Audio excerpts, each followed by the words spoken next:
Good morning, everyone. Welcome to NFSC at CPAC 2023. And today, I have a very special honored guest. Sir, could you just very quickly introduce yourself to our audience? Yes, my name is Bonner Cohen. I'm a senior fellow with the National Center for Public Policy Research. Thank you so much, sir. And sir, back when we were talking there, you seem very interested in, the topics of the CCP infiltration of the U.S. government, specifically the Justice Department. And George Higginbotham, an ex-DOJ official, took $44 million in 2017 to sabotage the NFSC in our mission to take down the CCP. Now, given the threat, we as NFSC think that it's the first priority for America to clean house and root out the corruption before any progress can be made. And as Americans, sir, I was hoping, what's your take on that? Well, I'm very delighted that you are pursuing this issue the way you are. Those of us who have lived in Washington for a long time are used to lobbyists, people serving the interests of foreign powers, being paid very well to do so. But the issue you are raising is qualitatively quite different. Here you have a kind of sub rosa infiltration of the Department of Justice by people whose allegiance is more to the government in Beijing than it is to that of the United States. And it is through these connections that these people have and the agendas they pursue that they ultimately strengthen the powers that be in Beijing to the detriment, first and foremost, of the Chinese people, and second, to other people in the world who could be threatened by Beijing's policies of becoming the world's preeminent power.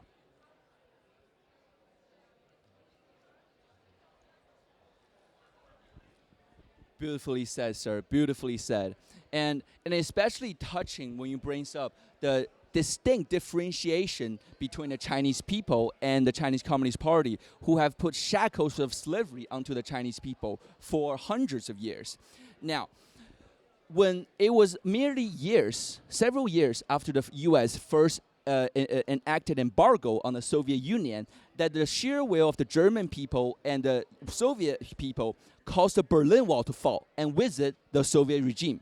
And we, here at NFSC, supported by hundreds of millions of Chinese worldwide, believe the same, that as soon as America stops supporting the Chinese Communist Party, from DOJ, from Wall Street, from big tech, as soon as we decouple from the CCP, the sheer corrupt weight of the CCP will cause the regime to fall on its own. And sir, what do you think about that?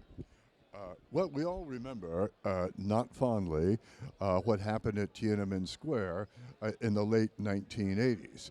Well, that was ultimately was a demonstration of great courage on the part of the people in Beijing. Unfortunately, it was beaten down ruthlessly by the Chinese government. But one should not allow that defeat, painful and bloody though it was, to discourage people from taking other measures to bring this regime down. And it is very sad to see policies embraced by the U.S. government at all levels actually strengthening the government in China.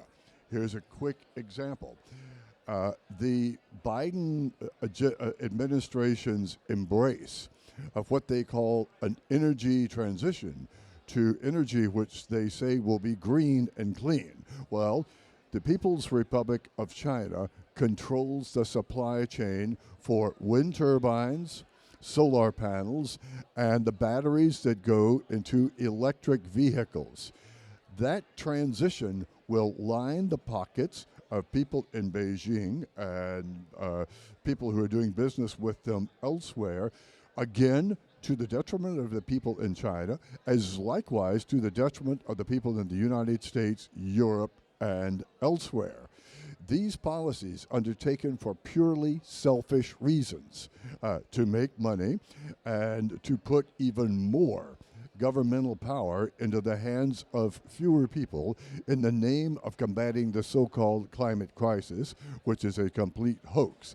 These are the kinds of things that we can stop. They can be stopped in this country by recognizing what the ultimate goal is. Domestically in the United States, it's to put more power into the hands of fewer people. And of course, the government in Beijing is perfectly willing to go along with this because it strengthens their power. China is currently the biggest geopolitical rival of the United States. What in the world are we doing strengthening that geopolitical power? We gave up our energy independence as the world's biggest producer of oil and natural gas, only to make ourselves dependent on a government in Beijing which does not wish the people of China well and doesn't wish the rest of the world well either. Wow, beautifully said, sir. Thank you so much. And it's one of the things that you're talking about is these things that are happening to our country, to the American people, to the detriment to the American people and the Chinese people, are only happening because they're enabled by kleptocrats inside the U.S. government and the Chinese government. So, to my last question, the Honorable Jim Jordan, the gentleman who chairs the Judiciary Committee and the Committee on the Weaponization of Federal Government. Chairman Jim Jordan had asked Congress to give him $15 million to investigate the weaponization of DOJ, FBI, and corruption in our federal government. Now, that almost rivals the $16.3 million spent by the J6 committee, which led to absolutely nothing. Now, as an American citizen, and more importantly, as a taxpayer, right? Do you think the $15 million of taxpayer money will be justified if Jim Jordan and the committee does not get to the bottom of the DOJ's infiltration and the infiltration of the Energy Department and the federal government in general by the CCP? Yes, that would be money well spent because most Americans don't realize the extent of this infiltration of U.S. government agencies by the government in Beijing. And in light of all that we have learned about the origins of the Wuhan virus, it did in fact originate in Wuhan. The government in China covered that up, and with very good reason. And it used sympathetic people in the United States throughout the media, throughout Silicon Valley, throughout the U.S. government to perpetuate one falsehood after another about the origin of the disease. We can see through that the degree of hostility that the government of China has to anyone who questions their power.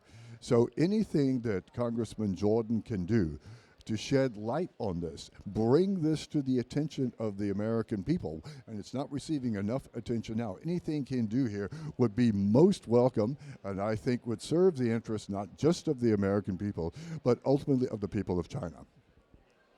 Wow, thank you so much, sir. And thank you so much for stopping by at NFSC booth, and it's such an honor to have you with us today. Thank you guys for watching. This is NFSC at CPAC 2023. We'll be back soon.